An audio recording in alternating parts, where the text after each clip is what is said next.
नमस्कार, ये आकाशवाणी शिमला है। अब आप राकेश शर्मा से प्रादेशिक समाचार सुनिए। प्रधानमंत्री नरेंद्र मोदी कल सुबह 11 बजे आकाशवाणी पर मन की बात कार्यक्रम में देश विदेश के लोगों के साथ अपने विचार साझा करेंगे। ये मासिक रेडियो कार्यक्रम की 119वीं कड़ी होगी। ये कार्यक्रम आकाशवाणी और दूरदर्शन के पूरे नेटवर्क, आकाशवाणी समाचार वेबसाइट और news on AIR mobile app पर प्रसारित होगा। मन की बात कार्यक्रम का सीधा प्रसारण आकाशवाणी समाचार, दूरदर्शन समाचार, प्रधानमंत्री कार्यालय तथा सूचना और प्रसारण मंत्रालय के YouTube चैनल पर भी किया जाएगा। हिंदी प्रसारण के तुरंत बाद आकाशवाणी से प्रादेशिक भाषाओं में इस कार्यक्रम का प्रसारण किया जाएगा। पूसा कृषि विज्ञान मेला आज नई दिल्ली में शुरू हुआ। 3 दिवसीय मेले का विषय उन्नत कृषि विकसित भारत है। केंद्रीय कृषि व किसान कल्याण मंत्री शिवराज सिंह चौहान ने कार्यक्रम का उद्घाटन किया। इस अवसर पर उन्होंने कहा कि खेती भारत की अर्थव्यवस्था की रीढ़ और जीवन रेखा है। उन्होंने कहा कि किसानों और कृषि के बिना विकसित भारत का निर्माण संभव नहीं है। उन्होंने कहा कि सरकार 2047 तक भारत को विकसित राष्ट्र बनाने के लिए कृषि के क्षेत्र में लगातार काम कर रही है। प्रधानमंत्री जी का संकल्प है, क्योंकि विकसित भारत विकसित खेती के बिना नहीं बन सकता, किसानों के आगे बढ़े बिना नहीं बन सकता। उस दिशा में प्रधानमंत्री जी के नेतृत्व में अनेकों कदम उठाए जा रहे हैं और उसी की एक कड़ी है ये किसान मेला। भारतीय कृषि अनुसंधान परिषद कई फसलों के लिए अच्छे बीज की किस्में तैयार करती है। ऊना जिला के हरोली में प्रस्तावित बल्क ड्रग पार्क के लिए सभी जरूरी निविदाएं 8 मार्च से पहले जारी की जाएंगी।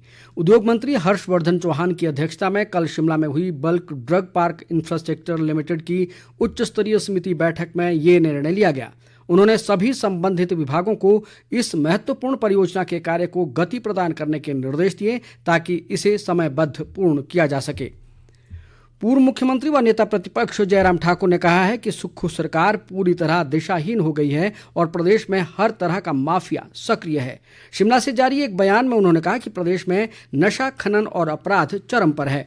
जयराम ठाकुर ने कहा कि राज्य सरकार को अपना तानाशाही रवैया छोड़कर जनता की समस्याओं पर ध्यान देना चाहिए। नीति आयोग द्वारा आकांक्षी जिलों में ओवरऑल बेहतरीन रैंकिंग पर चंबा को 5 करोड़ रुपए की धनराशि पुरस्कार के तौर पर दी गई है। आकांक्षी जिलों में चंबा देश भर में दूसरे स्थान पर रहा है।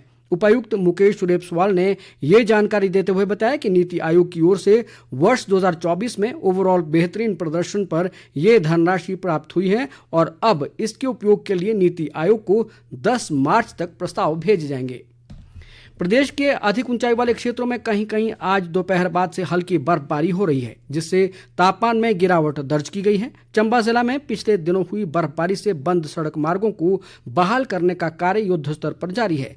उपायुक्त मुकेश रेपसवाल ने बताया कि बर्फबारी से 97 सड़क मार्ग, करीब 200 बिजली के ट्रांसफार्मर और जल शक्ति विभाग की कई पेयजल योजनाएं प्रभावित हुई हैं। लगभग हमारी 97 रोड्स हैं जो प्रभावित हुई हैं, जिसमें मुख्य रूप से चंबा चुवाड़ी जो सड़क है वो जोत के पास अफेक्टेड है और साथ ही में जो डलहौजी खजियार रोड है वहां पे बर्फबारी के कारण कुछ अभी रोड जो है ब्लॉक है। तीसा और सलूनी क्षेत्र के अंदर भी कई सारी सड़कें जो है वो बंद है, तो PWD की तरफ से मशीनरी वहां पे डिप्लॉय की जा चुकी है। साथ ही में HPSCBL के लगभग 200 के आसपास DTR अफेक्ट हुए हैं। जल शक्ति विभाग की भी कुछ पानी की सप्लाई स्कीम्स है वो अफेक्ट हुई है। हमें उम्मीद है कि 3 से 4 दिन में जितने भी अफेक्टेड चीजें हैं उन सबको रिस्टोर प्रॉपर्ली कर लिया जाएगा ताकि लोगों को किसी भी प्रकार की असुविधा ना हो।